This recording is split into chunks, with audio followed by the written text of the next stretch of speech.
pelaksana atau penyelenggara yang berbeda. Baiklah, kami mengikuti pelatihan pembelajaran mendalam diikuti oleh 2 orang, saya dengan Ibu Sajana, dan juga ada Bapak Kepala Sekolah dengan materi yang tentunya berbeda. Kita mulai dari modul 1 yang kami pelajari, yang kemudian kami rangkum dalam format yang berbeda.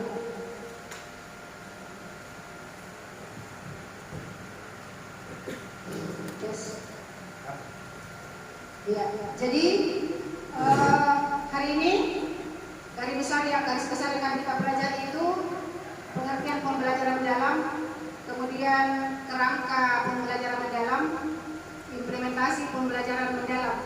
Jadi yang keempat ini kita mau bagi saja, mengingat waktu juga. Seperti yang kita ketahui bersama Bapak Ibu, teman-teman sekalian, istilah pembelajaran mendalam itu bukan lagi sesuatu yang asing atau sesuatu yang mungkin baru kita dengar hari ini. Barangkali ada dari teman-teman di sini yang bisa memberikan pendapat atau mungkin memberikan pemahaman apa itu pengertian dari pembelajaran mendalam menurut versi kita masing-masing. Barangkali ada teman guru yang bisa memberikan pendapatnya sekaligus sebagai pemetaan buat kami yang ikut pelatihan bahwa pembelajaran mendalam itu bukan semata-mata baru kami yang bawa materinya ke sekolah. Saya persilahkan kepada teman-teman yang mau memberi sumbangsi saran pendapatnya supaya kita bisa menyatukan konsep dan pemahaman apa itu pembelajaran mendalam. Bagaimana Bapak Ibu?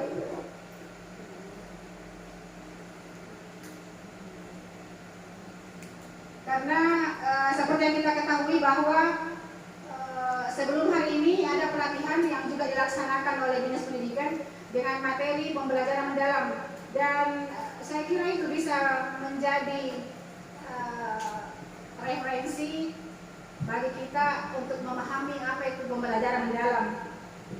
Jadi kita tidak lagi sistem dikte atau menghafal, karena pemahaman tentang pembelajaran mendalam itu tergantung bagaimana kita memahaminya. Ada yang bisa memberikan pendapat, Bapak Ibu?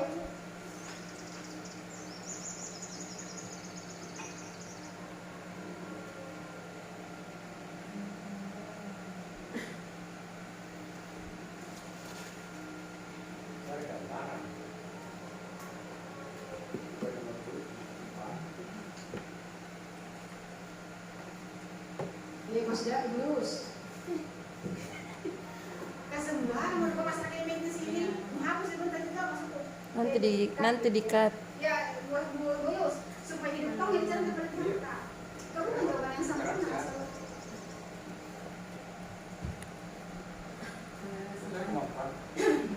Kalau yang saya tahu tentang pembelajaran mendalam, yaitu pembelajaran yang menekankan pada pendekatan yang memuliakan, yang menekankan pada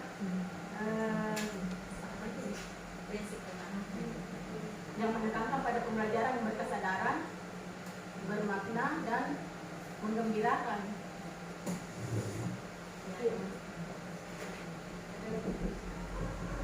Ibu Santi mungkin bisa menambahkan.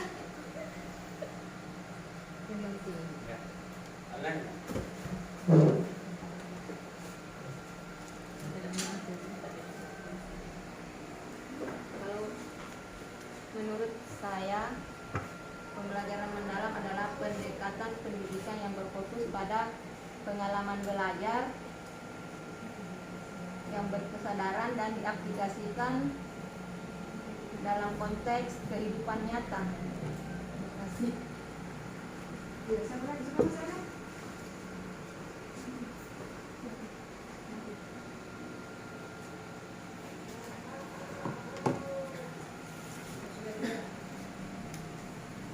Ya, terima kasih atas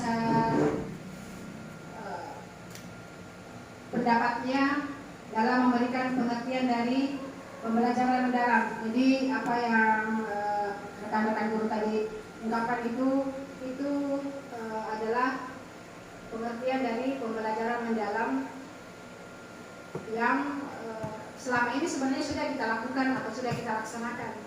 Hanya mungkin dalam mengejawantahkan hal itu butuh istilah atau kalimat yang baru. Jadi benar bahwa inti atau garis besar atau benang merah dari pembelajaran mendalam itu adalah bagaimana kita melakukan proses pembelajaran atau proses membelajarkan anak itu dengan memuliakan, dengan cara menerapkan prinsip itu tadi, keterlibatan berkesadaran, kemudian bermakna dan menggembirakan. Kita selama ini melakukan hal itu di kelas, sekalipun mungkin tidak sempurna, tidak sekomplit yang pengertian dari pemahaman pembelajaran mendalam ini, karena banyak hal atau masih banyak poin-poin yang masih perlu kita perdalam. Makanya dikatakan ini pembelajaran mendalam. Pembelajaran mendalam itu seperti yang Ibu Santi tadi katakan, bahwa intinya pembelajaran yang mengaitkan atau menghubungkan, mengaplikasikan dengan kehidupan nyata.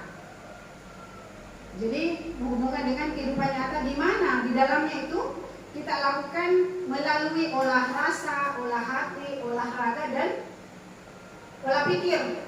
Jadi olah pikir, olah hati, olah rasa, dan olah raga.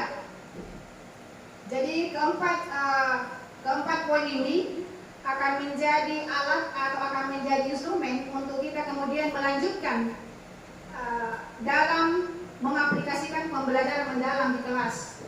Seperti RPP yang kita buat. Jadi di sini saya gambarkan Bapak Ibu melengkapi pendekatan dengan menambahkan ini hanya karakter atau yang ini sudah semua kita laksanakan di kelas. Atau ada barangkali yang bisa memberikan pendapat hal mana atau yang mana saja di sini yang menurut kita itu belum maksimal di kelas. Saya rasa kita sudah melakukan ini semua. Bagaimana Bapak Ibu? Kita sudah melakukan, guru sudah membangun kesadaran peserta didik dengan pembelajaran yang aktif, termotivasi, kemudian memuliakan, kita juga sudah melakukan itu. Tetapi kemudian apa yang menjadi hasilnya adalah bahwa apa yang kita lakukan itu belum sepenuhnya maksimal. Dan dalam mengaitkan dengan kehidupan nyata, kita hanya sebatas mengatakan kehidupan nyata itu ketika anak-anak sudah bisa menonton videonya, itu sudah dianggap sebagai berkaitan dengan kehidupan nyata. Tetapi pada dasarnya bukan seperti itu. Mungkin penjelasan selanjutnya akan kita bahas di materi di slide berikutnya. Definisi pembelajaran mendalam ini Bapak Ibu. Pembelajaran mendalam merupakan pendekatan yang memuliakan. Jadi memuliakan itu seperti kita ketahui bersama, memuliakan itu berarti ada topik di dalam menyenangkannya, berkesadaran, bermakna, melalui ya ini sudah tadi dijelaskan, olah pikir, olah hati, dan olah rasa. Pertanyaan saya, ada tidak yang bisa kenapa di 4 poin ini ada olah pikir, olah hati, olah rasa, dan olah raga? Apa perbedaannya itu olah hati dengan olah rasa? Ada yang bisa memberikan pendapat? Kenapa harus ada olah hati dan olah rasa? Apa membedakan kedua olah ini? Kenapa olah rasa? Rasa itu dengan hati kalau menurut pemikiran kita yang seperti kayaknya sama, tetapi ini sudah sangat jelas bahwa keempat poin ini berbeda. Ada yang bisa memberikan pendapatnya? Kenapa kita memerlukan olah hati sekaligus olah rasa? Kalau olah pikir itu sudah pasti, tapi olah rasa dengan olah hati dengan olah rasa kenapa harus ada juga? Dan bagaimana pengimplementasian di kelas ini? Ada yang bisa memberikan tanggapan atau ada yang bisa pendapat? Saya persilahkan. Tabe. Saya bebas dan kita. Pasti main. Iya, saya sudah berapa? Ya Pak? Itu kita itu anak Pak. Jangan kita kamu itu jangan yang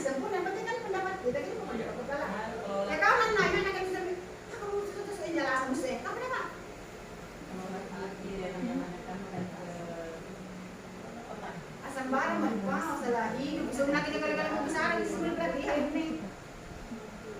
Karena menggunakan hati dan rasa dalam mengajarkan anak-anak. Bukan hanya yang menyenangkan, yang menggerakkan.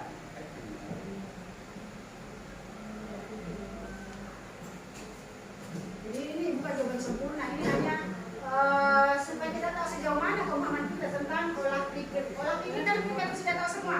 Olah pikir itu ya bagaimana caranya kita berpikir, bagaimana caranya berpikir. Ini lebih nanti ke cenderungannya kan ke kognitifnya, jadi pengetahuan pedagogiknya. Olah pikir. Kemudian kalau olah hati, ini olah hati lebih kepada Rasa empati. iya, rasa empati, rasa kepedulian ya, rasa kepedulian karena ada anak-anak yang mungkin olah pikirannya mungkin cerdas, tapi ketika dia mengolah hati dan rasa itu tidak, iya, tidak kadang-kadang sudah pintar, tapi ketika dia tidak bisa peka terhadap teman-temannya, tidak bisa membantu teman-temannya, dia hanya mau jawab jawaban sendiri. Dia hanya ingin mempermudah dirinya sendiri, tapi tidak apakah dengan kesulitan teman-temannya di kelas. Makanya kenapa harus ada olah hati dan olah rasa. Nah, olah rasa ini itu lebih ke bagaimana kontak kita ke orang lain. Olah rasa, bagaimana seperti itu olah rasa. Kalau olah hati itu lebih kepada bagaimana kita bersimpati, berempati ke orang lain. Kemudian kalau olahraga ya kita di olahraga keempat ini harus bertaut. Kenapa? Karena kalau salah satu dari keempat ini kemudian terpisah, maka untuk mewujudkan pembelajaran mendalam yang teraplikasi dan kehidupan nyata itu akan sulit terwujud. Jadi ini 4 pilar itu dan ini harus digerakkan. Yang kita rangkum dan kita racik ini dalam bentuk pembelajaran yang berkesadaran, kemudian bermakna dan menggembirakan. Jadi kadang kita di kelas itu kita mengajar mungkin berhasil menyadarkan anak. Jadi berkesadaran itu bukan berarti bahwa anak itu gila atau dia tidak sadar. Jadi berkesadaran maksudnya bagaimana kita guru ini kemudian berhasil menghadirkan fokus anak-anak untuk ada di kelas. Itu berkesadaran. Ada anak-anak di kelas, badannya di kelas, tapi pikirannya ada di rumah. Itu bukan berkesadaran. Ada anak-anak mungkin pikirannya sudah ada di kelas, badannya juga sudah pasti di kelas, tetapi dalam mengikuti pelajaran itu tidak bermakna. Kenapa tidak bermakna? Karena pembelajaran yang dilewati atau proses pembelajaran yang dilakukan atau dilaksanakan itu sifatnya penghafalan. Dan penghafalan itu hanya identik dengan pemahaman. Dan pemahaman itu tidak terkait dengan kata bermakna. Jadi bermakna sudah pasti memahami, tapi memahami belum tentu bisa memaknai. Itu maksud saya. Mungkin anak-anak bisa mengatakan nasi kuning itu terdiri dari bahan makanan ini, bisa dimakan enak, tapi dia tidak bisa menjelaskan iya. Jadi ini Bapak Ibu. Kemudian menggembirakan, masih perlu kita luruskan kembali makna dari atau konsep dari menggembirakan itu tidak selalu dengan joget-joget, tidak selalu dengan ketawa-ketawa, bernyanyi terus di kelas, bukan itu. Tidak sebatas itu, bukan arti bukan itu, tapi tidak hanya sebatas itu. Menggembirakan di sini ketika anak terpancing untuk kemudian tertantang untuk mengikuti pelajaran dan rasa ingin tahunya itu jauh lebih besar, itu berarti anak-anak sudah menggembirakan, dia sudah bergembira dalam belajar. Karena dia menikmati. Anak-anak yang di kelas setiap hari diajak, ibu jam berapa nih? Masih lama pulang main. Kenapa bu? Untuk pulang main. Itu adalah kalimat-kalimat yang dilontarkan oleh anak-anak yang pembelajarannya tidak menggembirakan, tidak bermakna apalagi ataupun memahami atau berkesadaran tidak. Jadi anak-anak yang tidak betah di kelas, bukti itu menunjukkan ke kita sebagai guru untuk introspeksi, refleksi bahwa cara mengajar kita tidak membuat mereka senang karena tidak betah. Yang artinya ketika mungkin tidak ada sama mereka. Kemudian kita lanjut. Jadi saya ulangi kembali kerangka dari pembelajaran mendalam ini, rohnya itu hanya ada 8, 3, 3, 4. Ini Ini mungkin sesudahnya di 8 itu 8 dimensi lulusan. Kita semua sudah tahu yang sebelumnya digaungkan itu ada berapa? 6 di kurikulum Merdeka ya. Itu ada 6 dimensi. Tapi iya, kemudian ada profil pelajar Pancasila. Kemudian saya lanjutkan kembali. Jadi dalam pembelajaran mendalam itu pendekatan yang memuliakan, di mana di dalam memuliakan itu sudah mencakup berkesadaran, bermakna dan menggembirakan. Ketika ketiga poin ini tidak ada, maka proses untuk memuliakan itu akan sulit tercapai. Apalagi jika keempat pilarnya, olah pikir, olah hati, olah rasa dan olah raga itu tidak berkesinambungan atau tidak bersambung. Jadi anak-anak sekalipun harus dicerdaskan otaknya, tetapi harus juga karakternya juga harus dibentuk ya. Yang di sini olah hati dan olah rasa itu. Jadi biar ranking 1 kalau kemudian tidak peka atau mungkin di kelas selalu membuat kekacauan, itu juga tidak bisa dikatakan bahwa anak ini sudah lepas dari namanya bermasalah. Ya kita lanjut. Ya ini tadi yang sudah saya jelaskan. Jadi pembelajaran mendalam itu akan terbentuk dari berkesadaran, bermakna dan menggembirakan yang dilakukan dengan mengolah pikir, mengolah hati, mengolah rasa dan mengolah raga. Yang kemudian akan mewujudkan profil lulusan yang 8 dimensi itu. Jadi inti dari pembelajaran mendalam sebenarnya hanya memuliakan peserta didik kita. Ini barangkali sudah tidak perlu jelaskan, sudah tadi juga sudah. Kita masuk ke sini, kerangka kerja pembelajaran mendalam.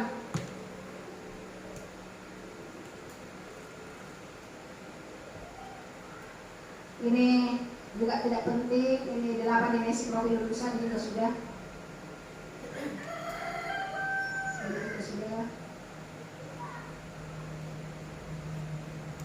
Ini kita masuk ke pengalaman belajar.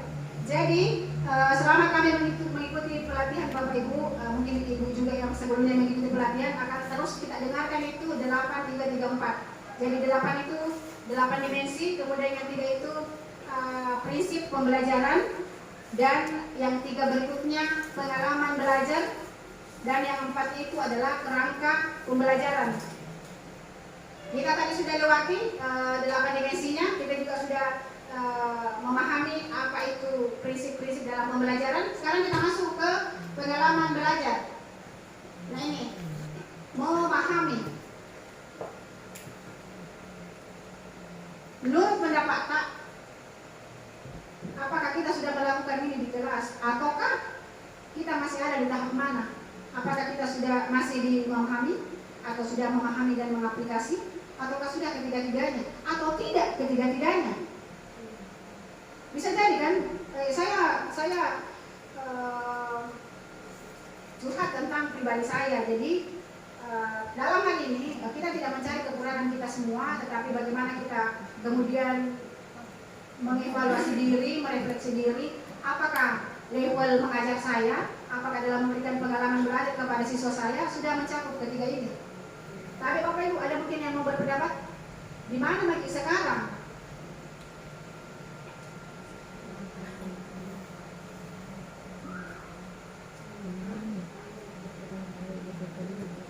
Di mana lagi ketika ada di kelas yang dalam sejam itu ada beberapa jam, dari setengah 8, dari pukul 7.30 sampai pukul 12.30. Adakah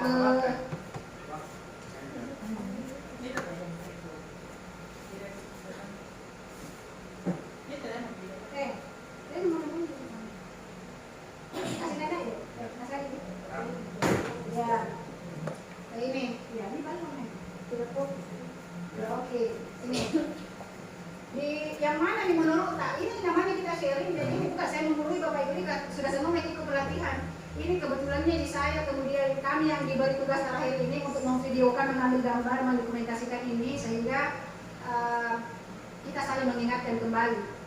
Jadi mungkin tidak tertutup kemungkinan ibu-ibu atau teman-teman guru masih jauh lebih banyak tahu daripada saya. Baiklah, kita kembali ke sini. Menurut Bapak Ibu, kita sudah ada di tahap mana? Apakah kita masih ada di tahap memahami? Nanti kembali menjauh 1+1, mah Bu? Ampari sudah apa pengertiannya anu sudah kita merasa bahwa ketika siswa ketika anak-anak belajar kemudian sudah dikasih tugas dan paham apa yang kita kasih tahu, kita merasa bahwa semua sudah beres. Tapi apakah sudah mencakup ketiga pengalaman belajar ini? Apakah anak-anak mengalami ini? Ada yang bisa memberikan pendapatnya bagaimana kondisi tak di kelas? Ini bukan untuk mencari kekurangan kita, tetapi untuk mengetahui kita ini sebenarnya masih di mana, Ki? Karena kalau pembelajaran mendalam itu harus memasuki yang tiga-tiga. Jadi dalam tiap pembelajaran, jadi di pembelajaran mendalam menurut kesimpulan atau sependek pengetahuan saya itu tidak mengejar setoran istilahnya. Mengejar setoran maksudnya harus sesuai dengan program semester. Harus CPI nilai KTP, tidak seperti itu. Jadi bagaimana anak mengalami ketiga ini?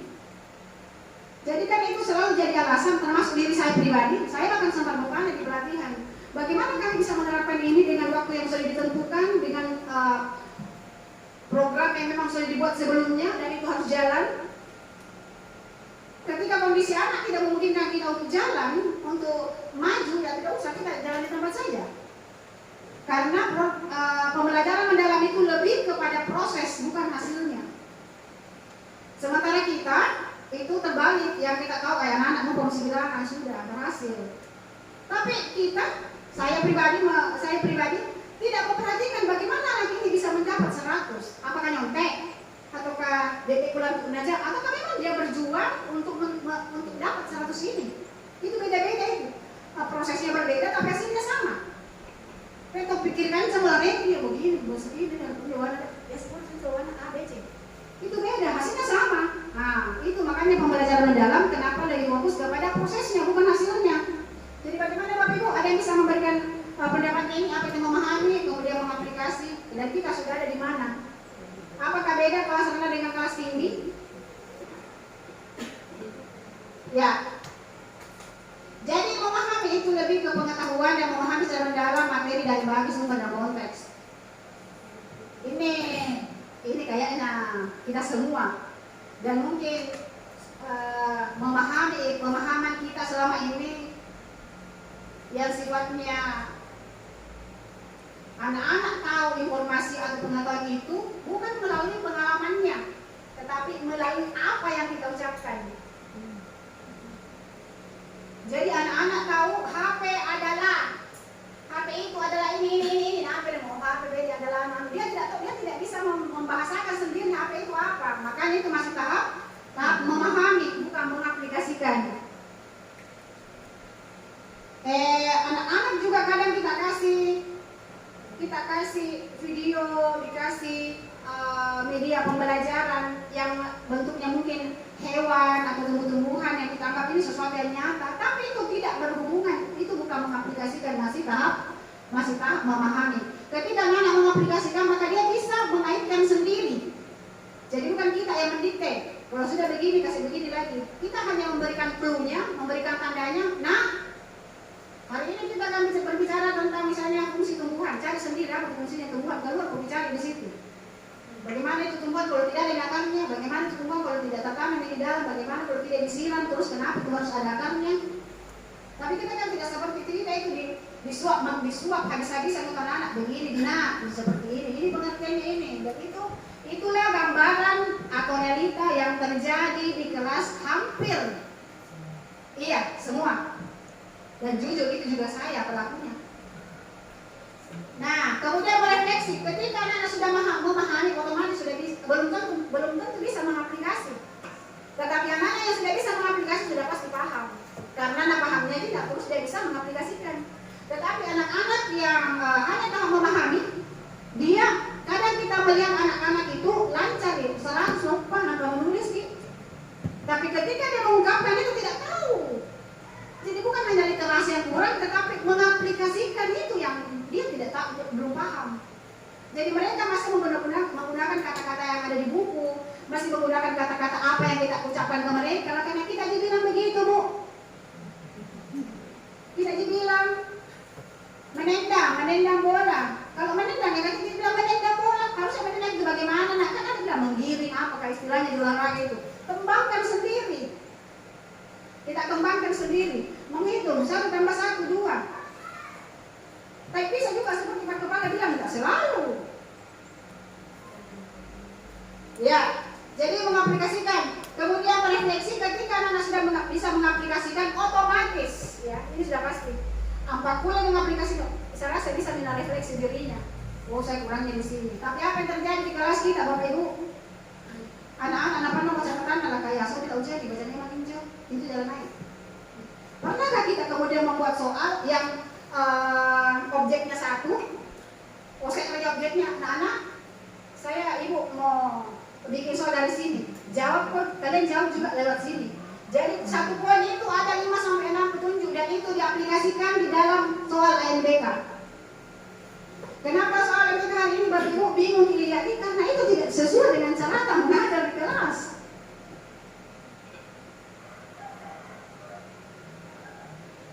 Kalau numerasi yang ada di ANBK tidak ada 1 tambah 1, tidak ada 2 tambah 2, tidak ada. Dijelaskan sedemikian rupa, dikasih clue, dikasih wacana, dikasih stimulasi.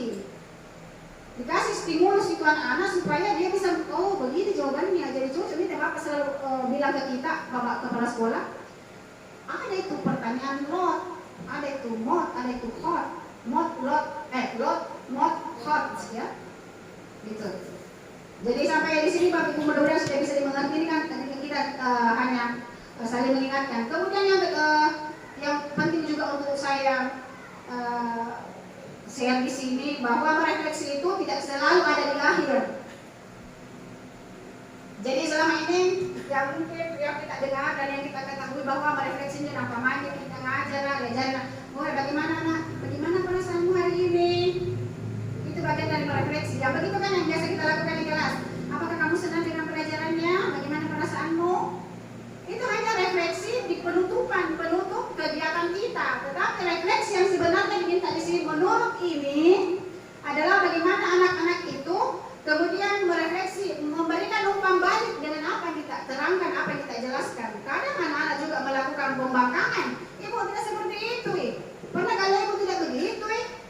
Contoh, ini pelajaran di kelas berapa tuh? Hewan memakan tumbuhan atau memakan kelas berapa? Kelas 5 deh. Kelas 5 kita akan ajarkan anak-anak. Nah, ada itu hewan pemakan tumbuhan apa? Herbivora, karnivora, omnivora. Tetapi anak-anak yang bisa mengaplikasikan dan merefleksi dia akan bilang begini, Bu, belum tentu. Itu Bu di Padang, itu kambing Bu makan kertas. Jadi bagaimana itu? Ada kan anak kita kemudian yang kritis mengatakan itu. Anak-anak telah mentah-mentah jadi sare, tidak bisa dikritis. Tidak bisa mengatakan, maksudnya kayaknya ada yang sare, jadi dia makan kertas Bu masuk di mana? Mana anak-anak berani? Karena kenapa? Karena itu pelajaran tidak teraplikasi dengan kehidupan nyata. Nurul sare itu jadi kalas lah. Itu. Jadi merefleksi juga seperti itu.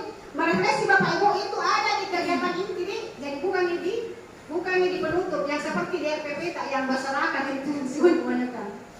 Seperti RPP yang sekarang itu beredar dan download itu refleksi itu ada di akhir. Di kegiatan penutup itu beda refleksi yang ada di pembelajaran mendalam. Kalau di pembelajaran mendalam refleksi kita anak bertanya dan pembalik apa dari dalam gurunya. Bukan bilang kenapa Nila sudah senang hari ini? Bagaimana pelajaran hari ini?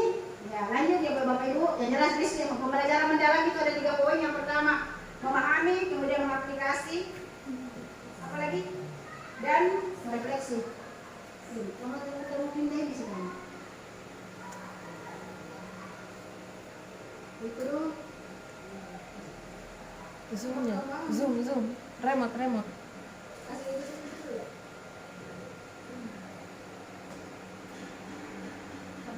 Tampilan.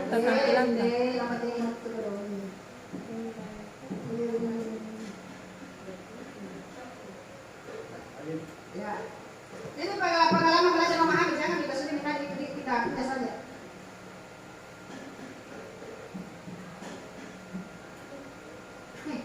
Mana tulisan?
ada di jadi kaca 4 nih.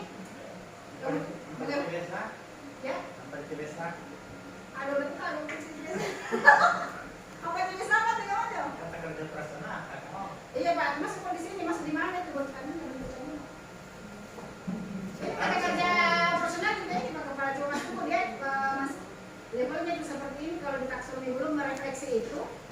Nah itu seperti tadi yang saya bilang itu Bapak Ibu bahasanya ketika nanti dikasih pengertian mengingat menghafal itu masih di tahap memahami kalau di pembelajaran mendalam. Kemudian ketika dia sudah bisa menerapkan di kehidupan nyata maka itu masuk dalam mengaplikasi.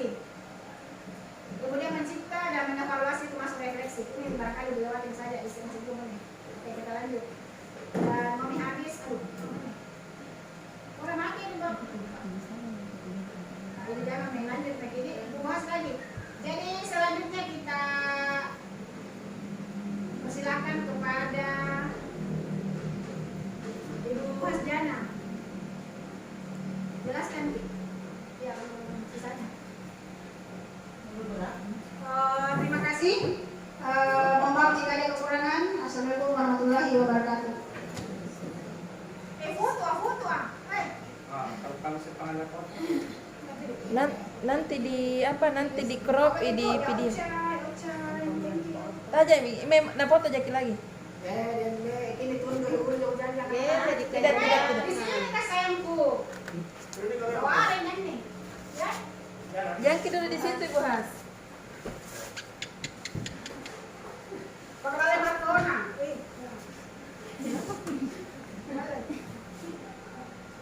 Salam lagi.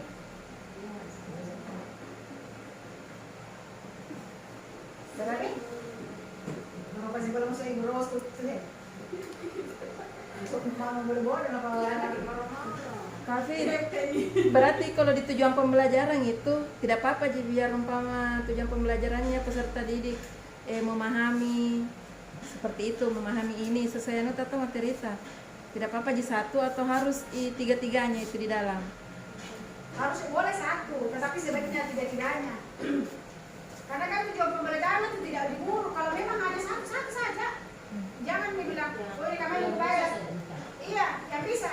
Tetapi sebaiknya. Jadi kan begini Bapak Ibu, saya ulangi kembali sekali bisa ditutup. Di kegiatan di pendahuluan atau kegiatan awal itu sebaiknya hanya berkesadaran. Jadi hanya menghadirkan anak-anak supaya fokus.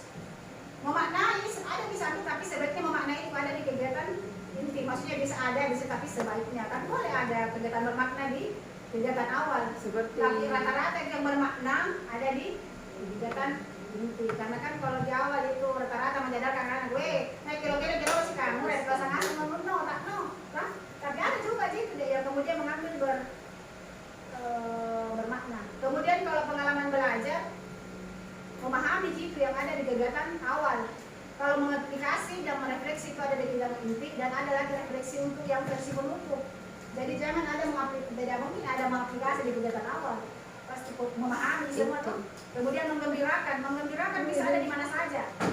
Bisa di awal, bisa di tengah, bisa di akhir. Dia punya sampai kilo bulan dua kalau menggembirakan. Tapi kan bukan tidak seperti itu juga.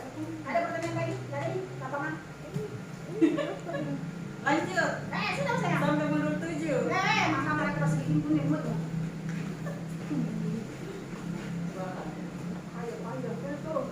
Ku hentikan dulu ini baru lanjut kembali. Atau sambung nih? Nanti lanjut. Berarti kamu mana?